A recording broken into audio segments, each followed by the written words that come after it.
Hello again, जय हिंद. We are back with another episode of मुद्दा क्या है.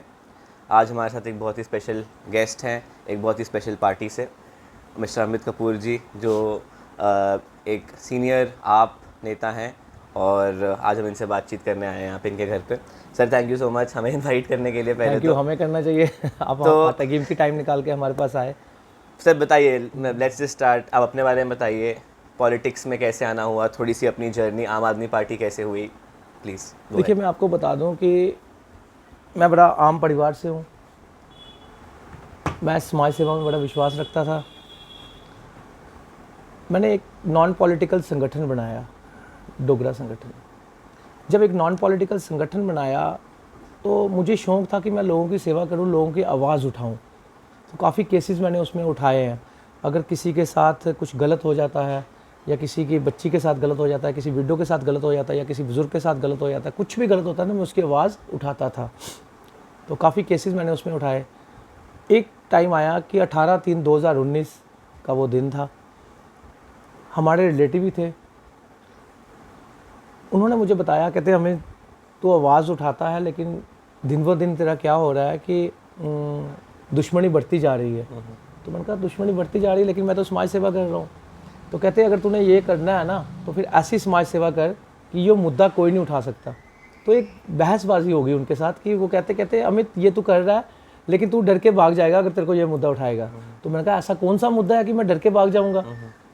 तो मैंने कहा मैंने तो ऐसे ऐसे लोगों के लिए आवाज़ उठाई है कि जिन लोगों से काफ़ी लोग डरते हैं. कहते तू नहीं उठा सकेगा. तो हो सकता है उन्होंने मेरे को क्या बोलना था या क्या करना था. तो मैंने कहा ऐसा कोई मुद्दा है नहीं कि अमित कपूर ना उठा सके. कहते तू नहीं उठा सकेगा. मैंने कहा मैंने उठाना है. तो कहते ये ले ऑर्डर. कहते 18/3/2019 को एक ऑर्डर आता है कि 2014 के बाद जितनी फ़ीस इंक्रीज़ हुई है विद 9% इंटरेस्ट लगाकर पेरेंट्स को वापस करनी है. तो ये मैंने ऑर्डर देखा. मैंने कहा ये तो बड़ा इजी है, मतलब ये तो कोई टेंशन वाली बात ही नहीं है. ये स्टेट गवर्नमेंट केस जीत रही है प्राइवेट स्कूल वालों से, तो स्टेट गवर्नमेंट तो इम्प्लीमेंट करेगी ही करेगी इसको. तो मुझे ये समझ नहीं आई कि ये हो क्या रहा है, कि क्या क्यों ये बात बोल रहे हैं.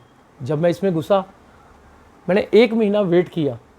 मैंने 1 महीना जब वेट किया, 18/3/2019 का ऑर्डर आता है. मुझे याद है कि 20 अप्रैल को मैंने पहला प्रोटेस्ट किया कि आखिर ये ऑर्डर आया. जब स्टेट गवर्नमेंट केस जीतती है, उसमें पार्टी जो होते हैं वो डायरेक्टर एजुकेशन जम्मू होते हैं, उसमें पार्टी जो होते हैं कमिश्नर सेक्रेटरी जम्मू होते हैं एजुकेशन. तो अफसोस इस बात का है कि अभी तक ऑर्डर क्यों नहीं इंप्लीमेंट किया जा रहा. आखिर ऐसा कौन सा दबाव है माफिया का, प्राइवेट स्कूल माफिया का. तो जब हम इसमें गए, हमने प्रोटेस्ट रखा. पहला जब हमने प्रोटेस्ट रखा तो आवाज़ उठाई. तो धीरे धीरे 1-2 protest, 2 protest, 3 protest, 4 protest, interview देने स्टार्ट किए. तो लोगों को पता चल गया कि ये ऑर्डर आया हुआ है. लेकिन प्राइवेट स्कूल वाले क्या करने लगे, पेरेंट्स को फीस उन्होंने रोक दी, फीस स्टॉप कर दी. लेकिन कोई स्कूल बहाना बना रहा था, हमारी टेक्निकल प्रॉब्लम आ रही है, हमारा डिजिटल सिस्टम ख़राब है, इसलिए हम आपसे फ़ीस नहीं ले रहे. लेकिन हम जहाँ तक हो सकता हम अवेयर कर सकते थे, क्योंकि हमारा एक छोटा सा संगठन था, नॉन पॉलिटिकल संगठन था. कितना ही होगा. तो हम हर जगह जगह पहुँच नहीं पा रहे थे. तो हमने क्या किया, अखनूर जाके, सुंदरबनी जाके, रजौड़ी जाके, पुंछ जाके, डोडा जाके हमने प्रेस कॉन्फ्रेंसें करना स्टार्ट कर दी. लोगों को अवेयर करना स्टार्ट कर दिया आपके चैनल के माध्यम से, आप सबके चैनल के माध्यम से. तो जब लोगों को अवेयरनेस होने लग पड़ी तो लोगों ने फ़ीस देना बंद कर दी. जब लोगों ने फ़ीस देना बंद कर दी, 2019 की बात है, तो स्कूल वाले बड़े परेशान हो गए. एक दिन मैंने घेराव किया डायरेक्टर एजुकेशन जम्मू का. मैं पेरेंट्स लेके वहाँ पहुँच गया. मैडम ने कभी इंटरव्यू में ये बात नहीं बोली थी कि ऐसा कोई ऑर्डर आया. जब मैंने घेराव किया उनका, तो उनको ये बात बोलनी पड़ी. मेरे पास आज भी वो वीडियो पड़ी हुई है. उन्होंने ये बात बोली कि हाँ ऐसा ऑर्डर आया है, ऐसा ऑर्डर आया है, फ़ीसें रोक दी जाएं, फ़ीसें पेरेंट्स ना दें. ऐसा हम बहुत जल्द हिसाब बना रहे हैं कि स्कूल ने कितनी फ़ीस वापस करनी है. हो गया, हमारा ऑर्डर क्लियर हो गया, उन्होंने क्लियर कर दिया. मैंने कहा चलो अब जल्दी हो जाएगा इम्प्लीमेंट.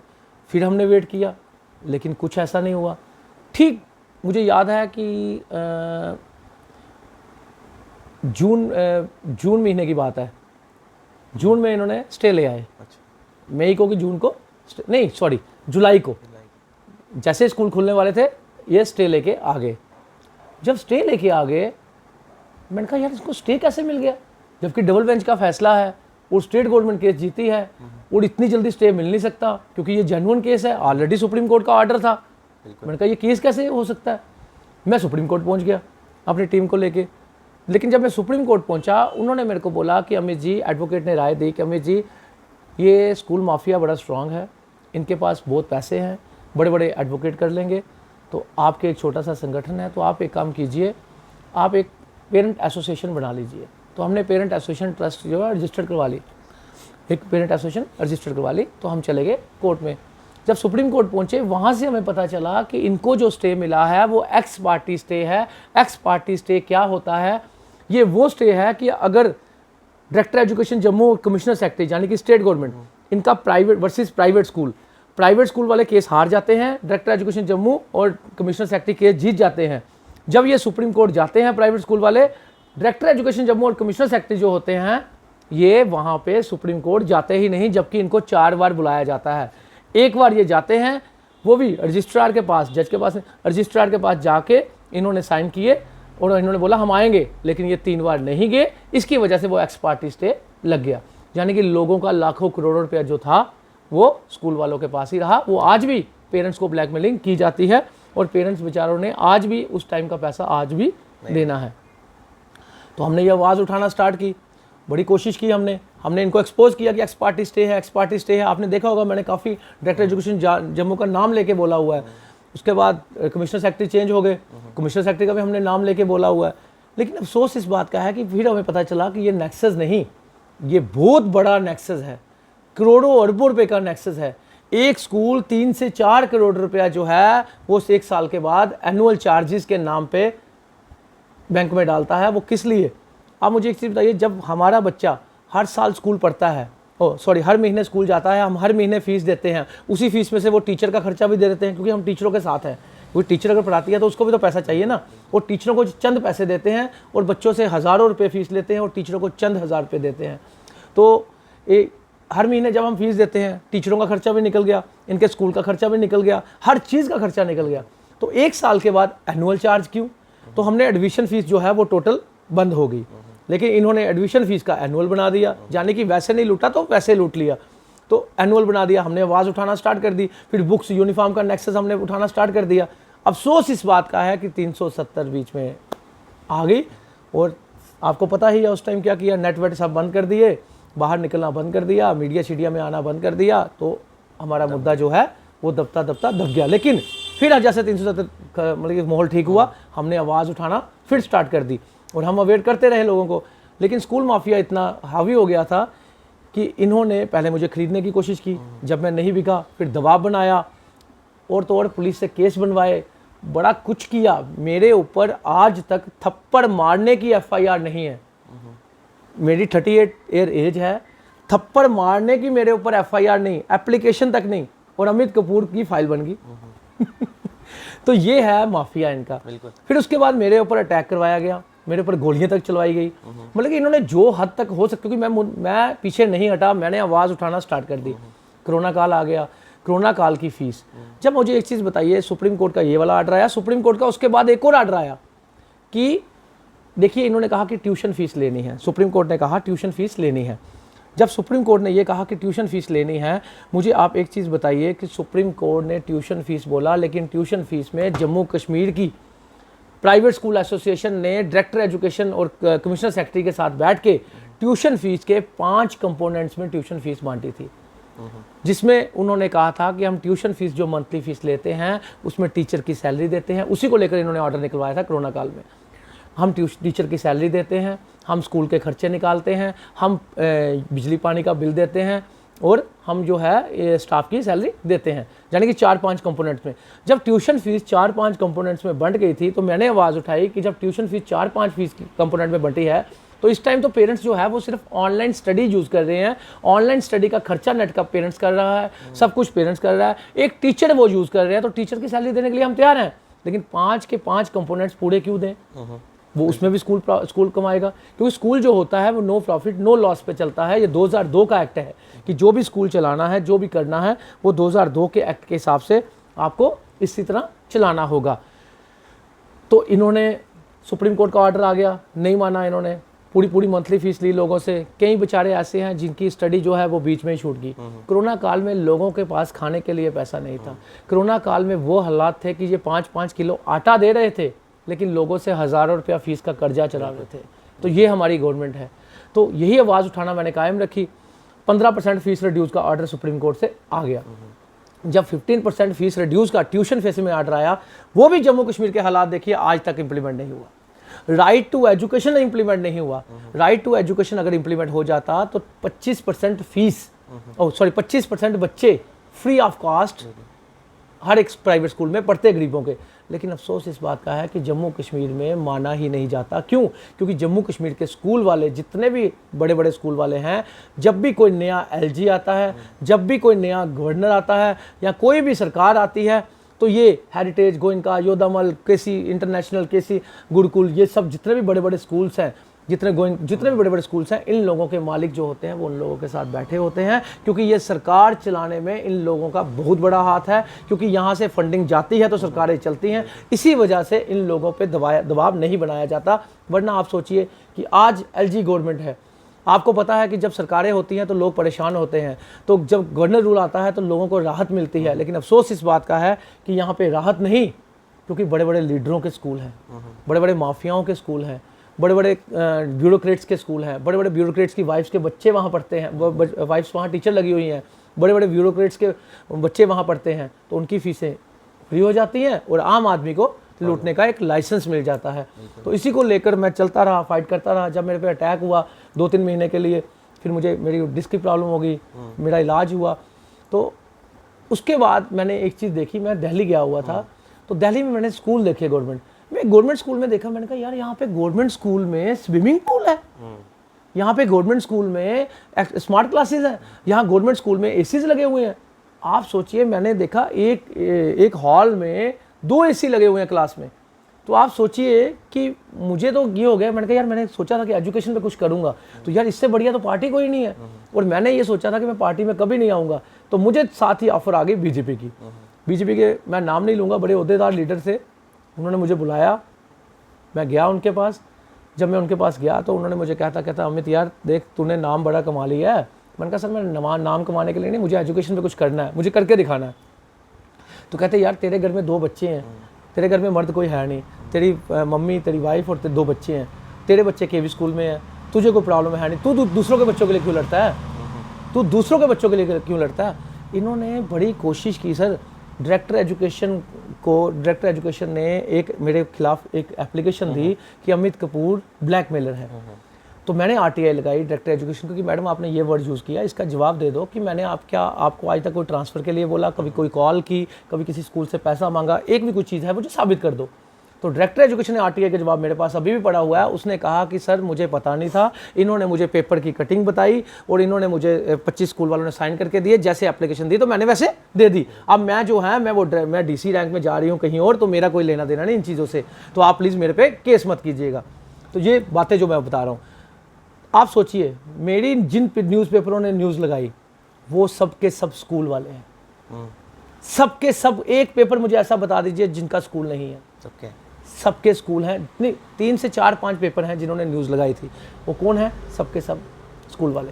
मेरे ऊपर रेड होती है, 40 पुलिसकर्मी मेरे घर पहुंच जाते हैं। एक दिन मेरे घर रेड होती है, तो रेड वो क्या थी कि मुझे प्रेशर बनाया जाए, मुझे डराया जाए।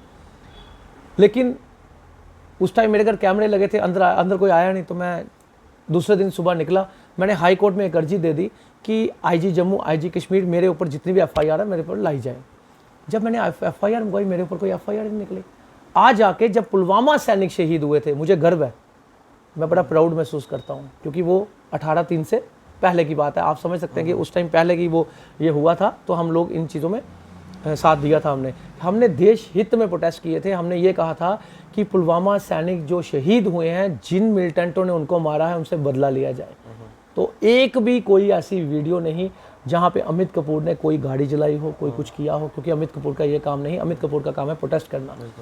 तो ये हमने देश हित में प्रोटेस्ट किए थे।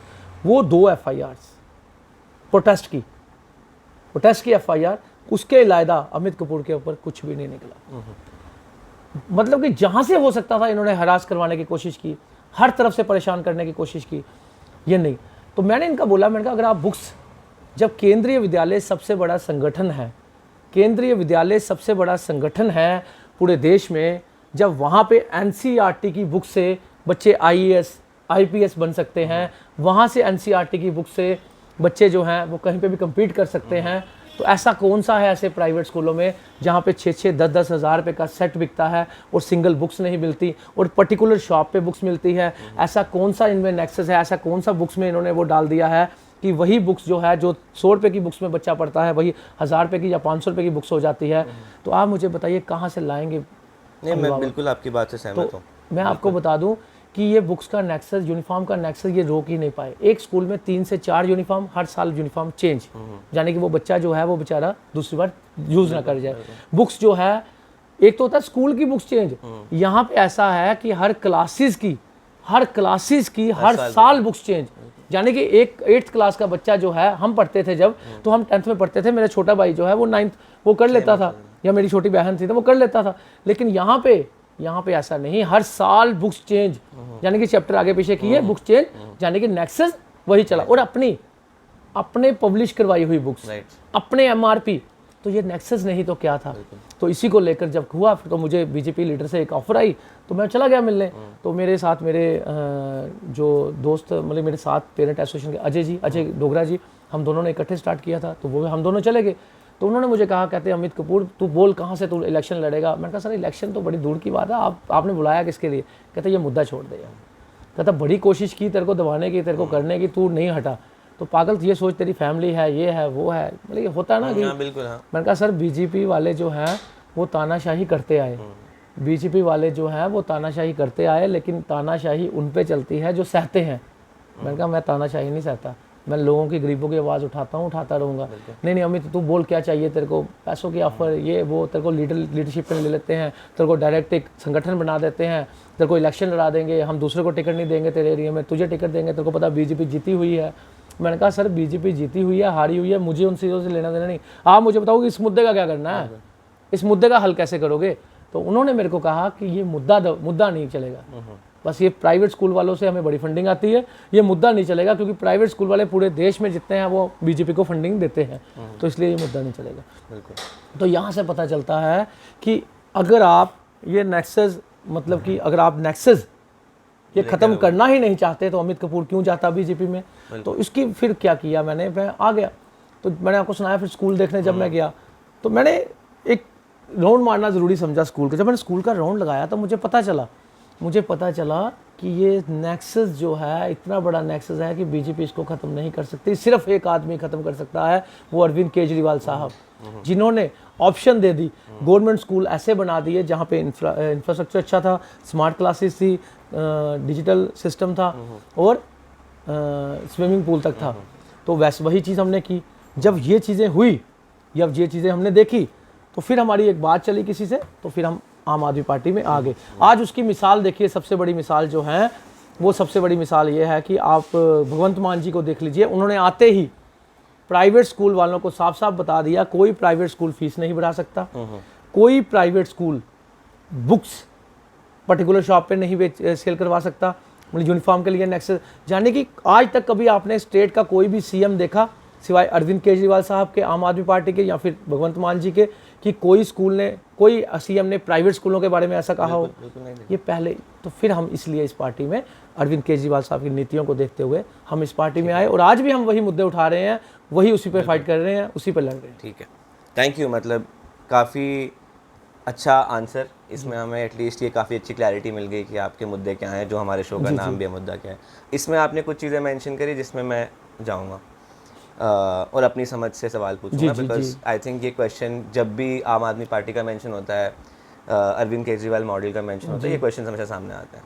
एजुकेशन प्रायोरिटी है, ये क्लियर है, ठीक है, बट ये क्लियर हमारे बजट एलोकेशन से नहीं होता है। आज भी central government single digit allocation करती है एजुकेशन की तरफ, तो क्लियरली कि कहीं ना कहीं जिनके लिए हमारे देश के लोग वोट कर रहे हैं, देश के लोगों के लिए शायद एजुकेशन इतना बड़ा मुद्दा बन नहीं पाया। उसका रीज़न जो भी था, इस पे आप क्या कहना चाहेंगे? देखिए, मैं आपको एक चीज़ बता दूं कि अरविंद केजरीवाल साहब, देश ने, देखिए देश के बाकी स्टेट्स ने क्या किया या हमारे प्रधानमंत्री जी ने क्या किया, मैं अपने अरविंद केजरीवाल साहब की बात कहता हूँ कि एजुकेशन के ऊपर हमारे राष्ट्रपति अमेरिका के आए थे, घूमने आए थे, उन्होंने स्पेशल मोदी जी को कहा, उनकी वाइफ ने कहा कि मैंने केजरीवाल साहब के स्कूल देखने हैं। बिल्कुल। तो वो कोशिश कर रहे थे कि गवर्नमेंट स्कूलों में लेने की, लेकिन उन्होंने गवर्नमेंट स्कूल दिल्ली वाले लिए। जब उनकी वाइफ ने अरविंद केजरीवाल साहब के स्कूल देखे, अमेरिका में जाकर उन्होंने मीडिया में ये बात कही कि स्कूल हो तो अरविंद केजरीवाल साहब जैसे हो, एजुकेशन सिस्टम हो तो अरविंद केजरीवाल साहब जैसा हो। सिर्फ वहाँ पे सिर्फ स्टडी नहीं करवाई जाती, अब उन्होंने वहाँ पे बिजनेस भी सिखाना स्टार्ट कर दिया, बिजनेस का एक्सपीरियंस देना भी स्टार्ट कर दिया। तो आप सोचिए कि वहाँ पे 5,000 से 3 लाख रुपए तक लोन देना स्टार्ट कर दिया कि बच्चे जो हैं पहले ही प्रिपेयर हो जाएं कि आने वाले कल में उनको एक्सपीरियंस हो जाए कि बिजनेस कैसे करना है। तो सर बिल्कुल सही बात है, एंड आई थिंक ये तो सबको पता है आज की डेट में, एटलीस्ट हम सबको, हम मीडिया से हैं तो सबको पता है कि दिल्ली में क्या क्रांति आई है और पंजाब में क्या आने वाली है, होपफुली। ठीक है, मैं थोड़ी सी जम्मू सेंट्रिक बात कर रहा हूँ। अभी आप इलेक्शन लड़ेंगे, आपका जो आपने पैशनेटली बात करी, आपका मेन मुद्दा क्लियरली निकल के आया, एजुकेशन। ठीक है जी, कि फ्रॉम अ पॉलिटिकल, अभी पॉलिटिक्स है, इसमें जीतेंगे, अरविंद केजरीवाल भी जीते तो कुछ कर पा रहे हैं। जी, राइट, हम चाहते हैं आप जैसे लोग जीते हैं। जी। ठीक है, तो मुझे बात बताइए कि एड्रेस आपको लगता है, क्या आपको लगता है कि जम्मू के लोग आज की डेट में इस चीज़ के लिए, एजुकेशन प्रायोरिटी या for that matter health priority के लिए वोट देने के लिए रेडी हैं? देखिए, मैं आपको बता दूं कि पहले हमारा छोटा सा संगठन था तो सिर्फ एजुकेशन तक ही हम सीमित थे। बिल्कुल। आज हम एक ब्रॉड पार्टी में हैं, आम आदमी पार्टी में हैं, तो हम एजुकेशन, हेल्थ, बिजली, पानी और युवा, बेरोजगारी और लोकल मुद्दे हमारे, इन सबको लेकर चल रहे हैं। और एक ही अगर कोई विकल्प है वो आम आदमी पार्टी है। आप मुझे एक चीज़ बताइए कि बीजेपी, कांग्रेस, एनसी, पीडीपी 75 सालों से ये सरकारें रही, आखिर क्यों वो नहीं कर पाई जो 7 सालों से एक सीएम ने करके दिखा दिया? जो अरविंद केजरीवाल साहब ने सिर्फ 7 सालों में जो करके दिखाया, आखिर वो क्यों वो सरकारें नहीं कर पाई? हम सिर्फ एजुकेशन पे ही फाइट नहीं कर रहे। देखिए, हेल्थ, आप मुझे बताइए क्यों ऐसे मोहल्ला क्लिनिक नहीं है? आप यहाँ पे डिस्पेंसरीज आपको मिलेंगी कि हमने डिस्पेंसरी बना दी। मुझे एक चीज़ बताइए, डिस्पेंसरी तो बना दी, क्या वहाँ पे कोई टेस्ट फ्री होते हैं? हमारे दिल्ली में यूरिन टेस्ट से लेके सीटी स्कैन, एमआरआई तक फ्री ऑफ कॉस्ट डिस्पेंसरी में हो जाता है, यानी कि मोहल्ला क्लिनिक में हो जाता है। 3 डॉक्टर बिठाए जाते हैं 10 से 12 हज़ार पॉपुलेशन के ऊपर, 10 से 12 हज़ार पॉपुलेशन के ऊपर 3 डॉक्टर बिठा दिए, मोहल्ला क्लिनिक बना दिया, यूरिन टेस्ट से एमआरआई तक फ्री ऑफ कॉस्ट होगा, मेडिसिन आपको मिल जाएंगी। अगर कोई मेडिसिन वहाँ पे नहीं मिलती, एक टोल फ्री नंबर है, आप उसको फ़ोन कीजिए। हमारी पार्टी की एक टास्क फोर्स है, वो टास्क फोर्स क्या करती है, उनके घर घर तक दवाइयाँ पहुँचाती है। तो जम्मू कश्मीर में आम लोगों को कुछ भी नहीं चाहिए। जम्मू कश्मीर में आम लोगों को एक तो स्टेटहुड वापस चाहिए, वो हम दिलाएंगे, स्टेटहुड के लिए हम लड़ेंगे और स्टेटहुड हम लेके रहेंगे। दूसरा, युवा, आप मुझे बताइए, ऐसी गवर्नमेंट, बीजेपी जैसी गवर्नमेंट जिन्होंने सत्ता पाने के लिए ऐसे लोगों से अलायंस कर लिया जिनको ये एंटी नेशनलिस्ट बोलते थे, तो आप मुझे एक चीज़ बताइए, ये इन लोगों को सिर्फ चेयर चाहिए और कुछ भी नहीं चाहिए। हमारी पार्टी जो है वो साफ साफ शब्दों में कह देती है कि जम्मू कश्मीर की आम जनता, आप देख सकते हैं कि पंजाब की जीत के बाद कश्मीर में और जम्मू में क्या लहर है। दोनों जगहों पे एक जैसी लहर है। जितनी सीटें हमारी जम्मू से आएंगी उतनी सीटें हमारी कश्मीर से आएंगी और जम्मू कश्मीर को एक गुलदस्ता बनाया जाएगा। जम्मू कश्मीर की आम आवाम के लिए अच्छे स्कूल्स बनाए जाएंगे, अच्छे हॉस्पिटल बनाए जाएंगे, उनकी बेरोजगारी हटाई जाएगी, सीआईएसएफ बीएसएफ का मसला हल किया जाएगा, कंट्रेक्चुअल लेक्चरर का मसला हल किया जाएगा, एसपीओज का मसला हल किया जाएगा, डेली वेजेस का मसला हल किया जाएगा। उसकी सबसे बड़ी मिसाल भगवंत मान जी ने आते ही 35,000 डेली वेजर पक्के कर दिए। आज तो जम्मू कश्मीर के डेली वेजर भी ये कह रहे हैं, 60,000 डेली वेजर जम्मू वालों ने कहा कि हमारा जो वोट रहेगा वो अरविंद केजरीवाल साहब, आम आदमी पार्टी को रहेगा, जिन्होंने हमारे लिए कुछ सोचा। तो आप मुझे बताइए कि आम आदमी के घर चाहे वो 10 से 20 हज़ार रुपया ही कमाता होगा, जब उसका बिजली का खर्चा बच गया, जब उसका पानी का खर्चा बच गया, जब उसका बच्चा अच्छी एजुकेशन गवर्नमेंट स्कूल में ही लेना स्टार्ट हो गया, उसका प्राइवेट स्कूल का खर्चा बच गया, तो जब उसका हेल्थ का खर्चा बच गया, जहाँ पे टेस्ट फ्री होंगे, बिजली टेस्ट फ्री होंगे, डॉक्टर उसको फ्री में मिल जाएंगे, मेडिसिन फ्री में मिल जाएगी, तो एक आम आदमी का खर्चा रहा क्या? आम आदमी का खर्चा रहा खाना खाने का। तो आप समझ सकते हैं कि आम आदमी जो है वो सर्वाइव कर सकेगा, क्योंकि कोई भी सरकार 75 सालों से जितनी भी सरकारें रही वो यही कहती आई हम गरीबी हटाएंगे, जबकि गरीबी कोई सरकार नहीं हटा सकती। लेकिन अरविंद केजरीवाल साहब ने बीच वाला रास्ता निकाल कर वो ये करके दिखा दिया कि उन्होंने ऐसा काम किया कि उन्होंने बीच वाला रास्ता निकालकर लोगों को सुविधाएं दी जो उनका फंडामेंटल राइट बनता है। 100%। सर इसमें अब मैं आपसे एग्री करता हूँ, हर एक बात पे यही मुद्दे हैं जो उठने चाहिए, यही मुद्दों के बारे में बात करनी चाहिए। एक दो फटाफट से और क्वेश्चन सर। जी जी। एक बात जो सुनने में आ रही है कि पॉलिटिक्स, हमारा मानना है पॉलिटिक्स लोग करते हैं और पॉलिटिक्स लोगों से बनती है। आप अभी जम्मू से इलेक्शन लड़ेंगे, काफ़ी बेस्ट ऑफ लक उसके लिए।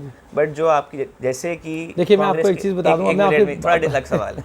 जैसे कि जैसे आपने कहा एनसी पीडीपी ये सब साथ में थे, एक नेता यहाँ से वहाँ उठ के जाता है, 25 साल के बाद कोई कुछ नहीं बोलता, आइडियोलॉजी डिफरेंट सब कुछ नहीं है। आम आदमी पार्टी में जो नए लोग ज्वाइन कर रहे हैं, जैसे आप जैसे लोग ज्वाइन कर रहे हैं जिन्होंने पॉलिटिकल करियर एक तरह से अपना ऑफिशियल पॉलिटिक्स में आम आदमी पार्टी से स्टार्ट किया है, हमें उम्मीद है कि काफ़ी हम और चेहरे देखेंगे जो कि डिफरेंट पॉलिटिकल पार्टी से आएंगे।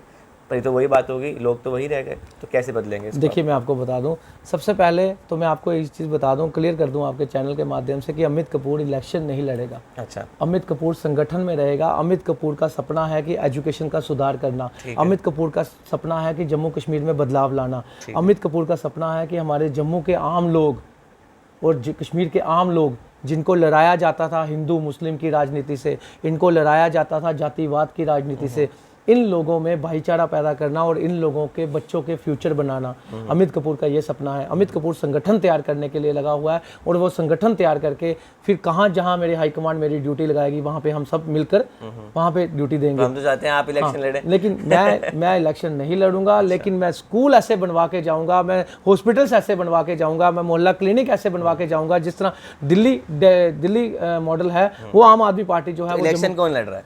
देखिए अब मैं आपको, आपने लीडरों की बात की, देखिए मैं आपको बता दूं, आम आदमी पार्टी अरविंद केजरीवाल साहब के आपने लास्ट प्रेस कॉन्फ्रेंस सुनी होगी, उन्होंने ये कहा कि हम वेलकम करते हैं उन लोगों का, हम वेलकम करते हैं उन लोगों का, चाहे वो किसी पार्टी में है, चाहे वो लीडरान है, चाहे वो आम आदमी है, हम उन सबका वेलकम करते हैं जो लोग समाज सेवा करना चाहते थे लेकिन कुछ दायरे के कारण, उनकी पार्टियों के कुछ दायरे थे, वो जातिवाद की राजनीति करते थे, वो हिंदू मुस्लिम की राजनीति करते थे, क्योंकि जम्मू कश्मीर के हालात ही इस तरह ना, तो इन सब पार्टियों ने यही बनाकर एक गेम खेली गई और लोगों को बेवकूफ़ बनाया गया और जो लोग काम करना चाहते थे उनको भी काम नहीं करने दिया क्योंकि लोगों के पास कोई विकल्प नहीं था।